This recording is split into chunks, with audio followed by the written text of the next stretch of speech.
I finished Final Fantasy 15 last night. Um, Kind of feeling like giving it a review because I had like a bunch of mixed feelings about it. But now that it's all over and done with, it's a really good game. The mechanics and the actual combat of it is kind of lame.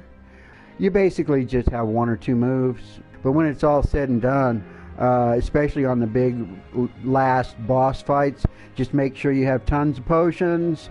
And for your main character, you just use the warp strike is what I'm doing. I just do warp strike until I'm just about out of power, and then look for a warp point, because if you can get to warp points, it totally refills your magic. And the big fights, it usually would end up being to where I have to like do a summons. And the summons finishes it off, but I have to like do all the beating down or surviving. A lot of them is just a matter of surviving long enough to get shit done.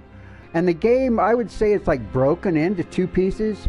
You have the beginning part where you're doing all your open world and exploration and stuff, and that is like really relaxing and fun. And the most frustrating part of the whole game is just Chapter 13. Chapter 13, basically you, and they say they're going to be fixing it, but fix it? I mean, there's really nothing wrong with it other than it's not fun. Well, I guess that's pretty bad. That's pretty bad if it's not fun. I like it. It was like a big change. And you just get pigeonholed. Once you beat the Leviathan, I guess you can rest and use Umbra, the little dog, to go into the past, but you go basically back to the open world segments. Once you beat the Leviathan, you're kind of like forced in a direction on your own. You get on the train. Yeah, you're going around this whole area in the train. You're just forced to follow the train until finally you get through that. And then Chapter 13, there's no place for a hard save in 13 either.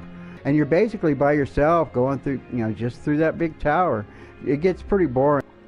Yeah, you finally have the band back together to get the hell out of this place. Can't really explain the story to you and stuff. It's interesting, vague. Sometimes it's better not knowing what's going on.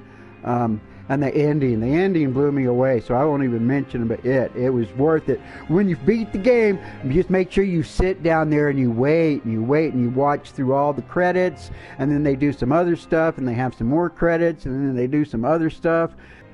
The environments and everything is really, really cool. The personalities of the characters is interesting.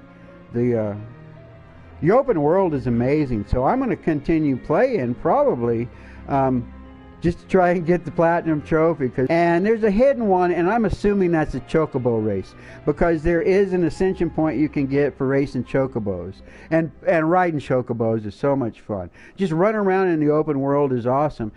And I just have to say that this is one of the best games of the year for me. I had the most fun. As far as the fun factor is, it's right up there. And I'll keep playing this game even after I've finished it. One of the few games I'll be working towards a platinum. Thanks for watching.